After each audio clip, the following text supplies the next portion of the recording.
What's up, everybody? Today's adventure, Monty's driving. I'm in the front.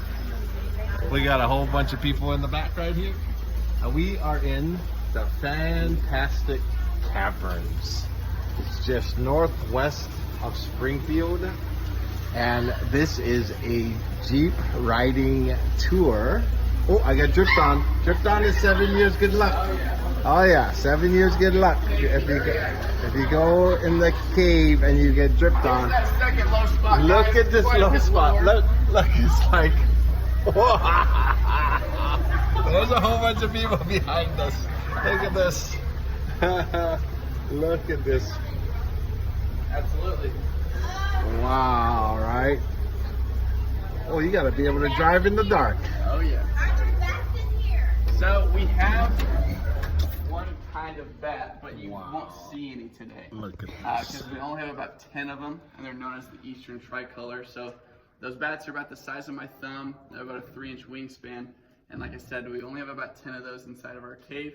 So sadly, we won't get to see any today because they're extremely seclusive. So they don't like being near us or near the other bats as well. So they are down here, just we won't see any today. Are there any other living things? So yes, there's actually, I'll tell you all about those. They are below us, underground, even deeper than we are right now. But later on, I will get to explain to you guys, but just kind of as a pre-front, there is a lower cave system below us. We don't get to go into it, but I'll talk all about it, and you guys actually get to kind of catch a glimpse of that later on in the tour. So it is pretty cool. But the thing I wanted to stop and show you guys right here is we are in an area known as the twilight zone of the cave. And every cave has 3 different zones. There's the entrances we drove in. We're sitting in the twilight zone, and then beyond us at this point, if all those lights ahead were shut off, that would be known as the dark zone or total darkness. What the twilight zone means is this is the furthest point that any natural light from outside of the cave can actually reach.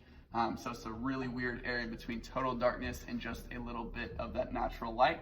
But the thing I wanted to show you here in the twilight zone is over here on the driver's side. And what you guys are looking at is a garden bed from the 1930s. And that was during the Great Depression here in the United States. So a lot of people were struggling financially. And since the cave owner at the time, he depended on people to come down here and afford his cave tours. Nobody could do that anymore. So he started to struggle just like everyone else. But he had a little bit of a plan B in place because he put about 10 of these garden beds in different areas of the cave. Do you guys have any guesses of what you would grow down here inside of a cave? Potatoes.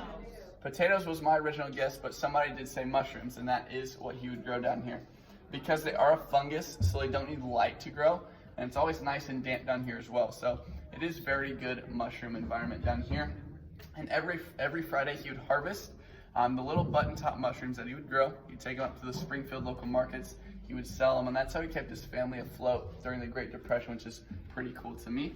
And this is also the last remaining garden bed that we have down here in the cave. So that's another reason I wanted to stop and show you guys this little piece of our history. I think it's a pretty cool little thing we got going on here. So this is the twilight zone. We are going to go forward here to the auditorium, and once we get in there, I'll be able to show you guys all the different formations that we have inside of our cave. Anything growing from the ceiling or growing from the ground. I'll be able to explain to you guys exactly what we have down here in Fantastic Caverns. So we're going to pull forward. Do you guys have any questions for me? All right, let's go ahead and All right, see? the oxygen level. I don't know the actual percentage. I know it's very high because that's one of the reasons we switched these Jeeps to propane. So I know it's better to keep those oxygen levels very healthy.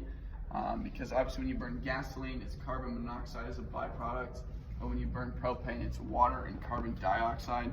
So these have made the entire cave system a lot healthier for the meantime. So it is a very high percentage, very healthy down here. So I read something about it was discovered in 1862. yeah, absolutely. So I'll keep adding on to the story as we go along. But yeah, it was discovered in 1862 by a man named John Knox and his dog Juno. So they were down by the river, they were hunting, and Juno actually chased after something up a very steep hill, and John ran after his dog. When he got to the top of the hill, he couldn't see his dog anywhere, started calling out for it, and eventually heard some barking. So he started digging around because he still couldn't see the dog, And what John found was the original entrance to our cave. It's about 1.5 feet wide by 1 foot tall hole. So yeah, I'll keep adding on to that story as we go along, but for now just know it was discovered in 1862 by John Knox and his dog. So yeah, absolutely. So we are going to go forward here in the auditorium. I'll show you guys all the different formations that we have down here. Ain't that a cool story? So the moral to the story is, do what you gotta do even though you have the coolest cave in the world. Grow mushrooms, do what you have to do. Look how cool this is.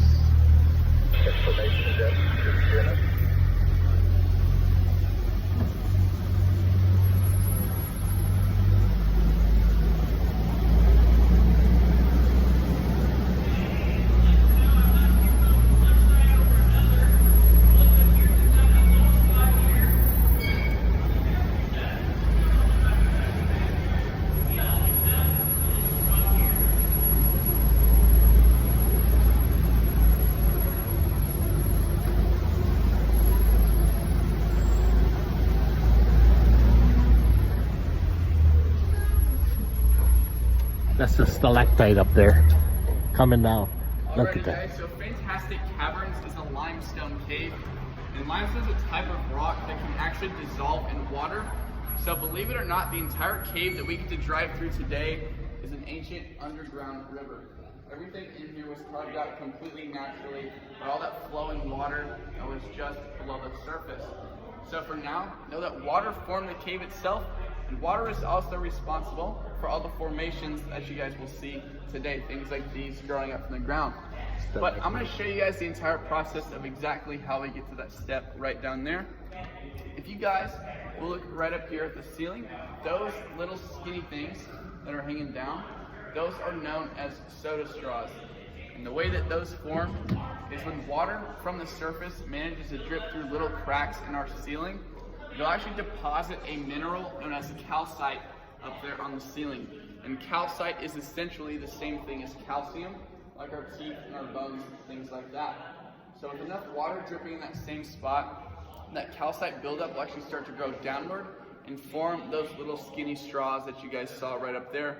And that water will continue to drip through that hollow center until that soda straw gets about 6 to 10 inches long. That's when that calcite will clog up the hollow middle. The water will then run along the outside of the formation, creating stalactites like these right up here. You guys can look in front of the Jeep especially. You guys will see thousands of stalactites along the tour today because our cave is still extremely active. And that is what the average stalactite looks like.